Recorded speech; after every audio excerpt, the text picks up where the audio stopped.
सभी को जय मसीह। हम वचन पढ़ते हैं लूका का 15 का पहला अध्याय।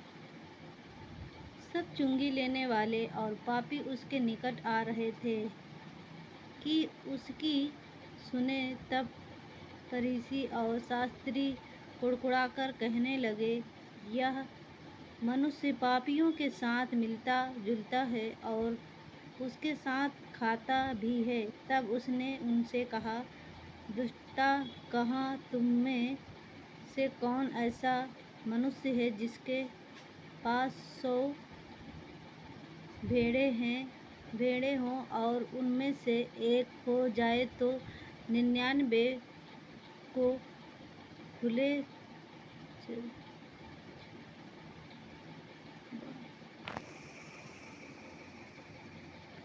चराएगा। मैं छोड़कर उस खोई हुई को तब तक ढूंढता न रहे जब तक कि वह मिल नहीं जाती।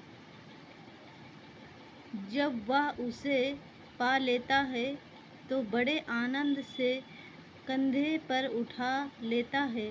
घर पहुंचने पर वह अपने मित्रों और पड़ोसियों को इकट्ठा करके कहता है, मेरे साथ मिलकर आनंद मनाओ, क्योंकि मुझे मेरी खोई हुई भेड़ मिल गई।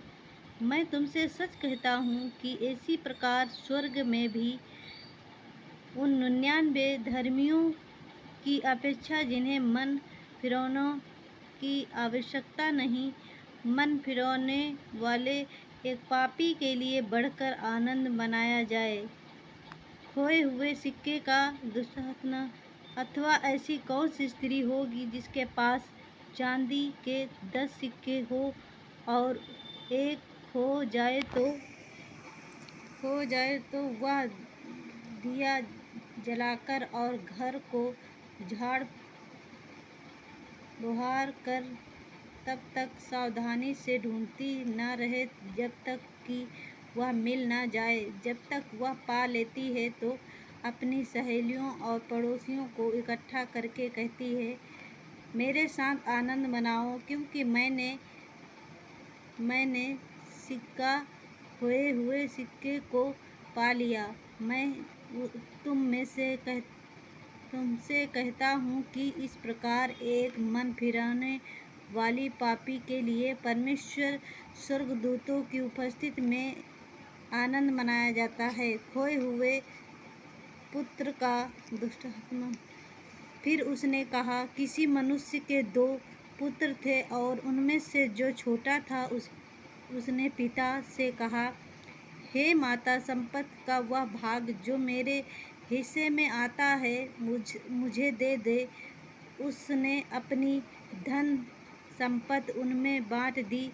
बहुत दिन न बीते कि छोटा पुत्र सब कुछ एकत्रित करके दूर देश की यात्रा पर चल पड़े, जहाँ उसने अपनी संपत्ति कुकर्म में उड़ा दी। जब वह सब कुछ उड़ा चुका तो उस देश में भयंकर अकाल पड़ा और वह दरिद्र हो गया। तब वह आकर उस देश के एक नागरिक के यह काम में लग गया। उसने उसे खेत में सूअर चराने भेजा। उसने बड़ी उत्कंठा हुई कि वह उन बलियों से जो सूअर खा रहे थे अपना पेट भरे, और उसने कोई कुछ नहीं देता था। परंतु जब वह होश में आया तो उसने कहा, मेरे पिता के कितने मजदूर को पेट भर भोजन मिलता है, परंतु यह भूखा मर रहा हूँ। मैं उठकर अपने पिता के पास जाऊँगा और उससे कहूँगा, हे पिता, मैं स्वर्ग में विरोध में और तेरी दृष्टि में पाप किया है। मैं अब तेरा पुत्र कहलाने के योग्य न रहा। मुझे अपना एक मजदूर समझकर रख।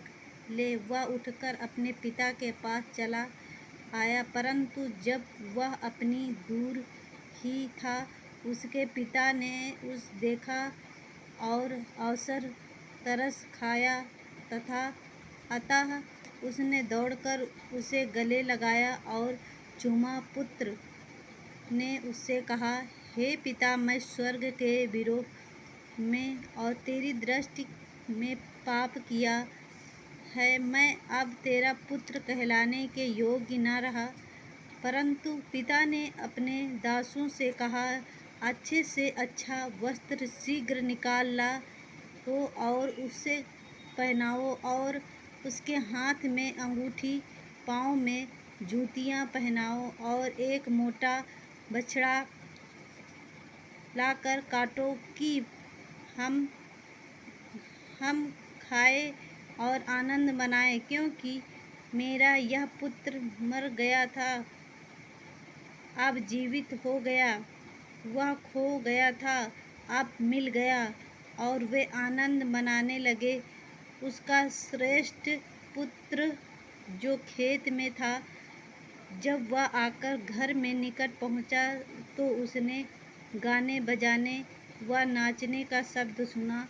उसने एक दास को बुलाकर उससे पूछा कि यह सब क्या हो रहा है। उसने उससे कहा, तेरा भाई आया है और इसलिए तेरे पिता ने उससे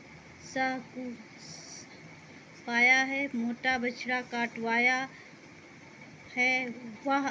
पर वह क्रोधित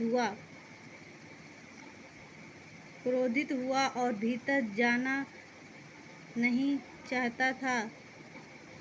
इस पर उसका पिता बाहर आकर उससे मनाने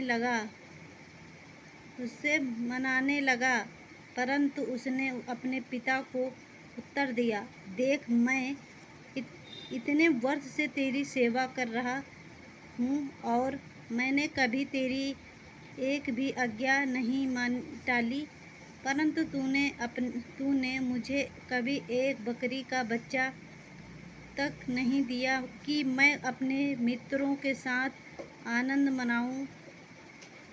पर जब तेरा यह पुत्र आए, जिसने तेरी सारी संपत्ति वेश्या में उड़ा दी, तूने उसके लिए मोटा बछड़ा कटवाया। तब उसने उससे कहा, मेरे पुत्र, तू सदा मेरे साथ रहा, जो कुछ मेरा है वह सब तेरा है, परंतु हम आनंद मना वह सी होना ही था, क्योंकि तेरा यह भाई है, मर गया था, अब जीवित हो गया, और खो गया था, अब मिल गया। सभी को जय मसीह। आमीन।